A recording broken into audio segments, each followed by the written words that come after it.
নমস্কার বন্ধুরা, জ্যোৎস্নার রীতিকথায় আরেকটি নতুন পর্বে তোমাদের সকলকে স্বাগত জানাই। বন্ধুরা, আগামী 23শে এপ্রিল হনুমান জয়ন্তী। এই হনুমান জয়ন্তীর দিন কোন চারটি জিনিস বাড়িতে আনলে বাড়ির সমস্ত দোষ ত্রুটি দূর হয় এবং আপনাদের জীবনের সৌভাগ্য ও সমৃদ্ধি বৃদ্ধি পাবে। তাই আজকের পর্বটি যদি তোমাদের ভালো লাগে অবশ্যই শেয়ার করে দিও, লাইক করে দিও, আর পাশে রাখা বেল আইকনটিকে প্রেস করে রেখো যাতে পরবর্তী এইরকম কোনো ভিডিও নোটিফিকেশন সবার আগে তোমাদের কাছে যেতে পারে। বন্ধুরা, হিন্দু ক্যালেন্ডারে চৈত্র মাসে গুরুত্বটা অনেকটা রয়েছে। যেমন ধরো নবরাত্রি, রামনবমী এবং তার ভক্ত ভগবান হনুমানের জন্মদিন এই মাসেই পালিত হয়।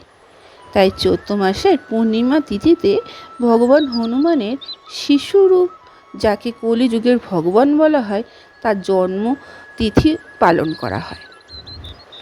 এমনটাই বিশ্বাস করা হয় যে হনুমান জয়ন্তীর দিন ভগবান হনুমানের শিশুরূপের পূজা করলে ভক্তদের জীবন থেকে সমস্ত সমস্যা দূর হয়ে যায়।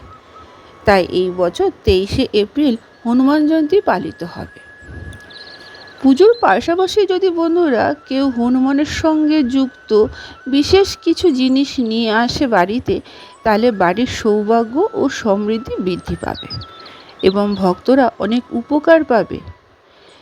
তাই 23শে এপ্রিল হনুমান জয়ন্তীর দিন কোন চারটি জিনিস আমাদের বাড়িতে আনা অত্যন্ত শুভ ফলদায়ক হবে তা এখন আমরা জেনে নেব। বন্ধুরা, যেমন হনুমানের প্রিয় মেটে সিঁদুর। ভগবান হনুমান সিঁদুর খুব পছন্দ করেন।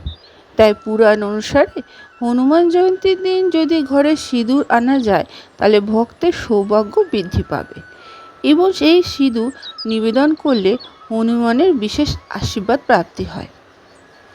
দ্বিতীয়ত, একটি বানর, অর্থাৎ পুরাণে ভগবান হনুমানকে বানরের রূপে পুজো করা হতো বা বর্ণনা করা হয়েছে।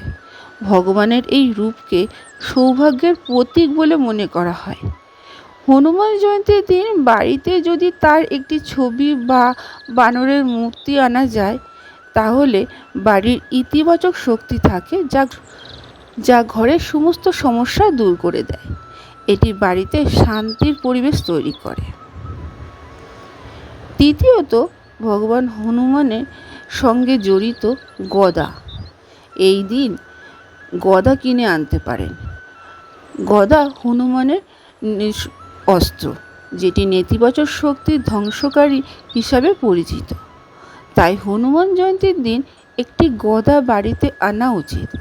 যদি ঘরে অশুভ শক্তি থাকে তাহলে এবং কোনো প্রকার ভয় আপনাকে জর্জরিত করে, তবে আপনি একটি গদা এনে পুজো করার পরে পূর্ব দিকে রেখে দেন। চতুর্থত, একটি কুড়ুল আনুন।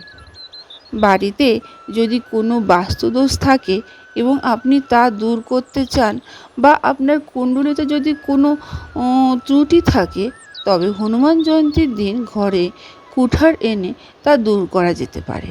আকারে ছোট হোক এবং তামার তৈরি হলে তো আরও ভালো হয়। তাহলে এই দিন একটি কুঠার এনে বাড়িতে রাখুন। আজকের পর্বটি এখানে শেষ করলাম। আরেকটি পর্ব নিয়ে তোমাদের কাছে পরবর্তী সময়ে আবার হাজির হয়ে যাব।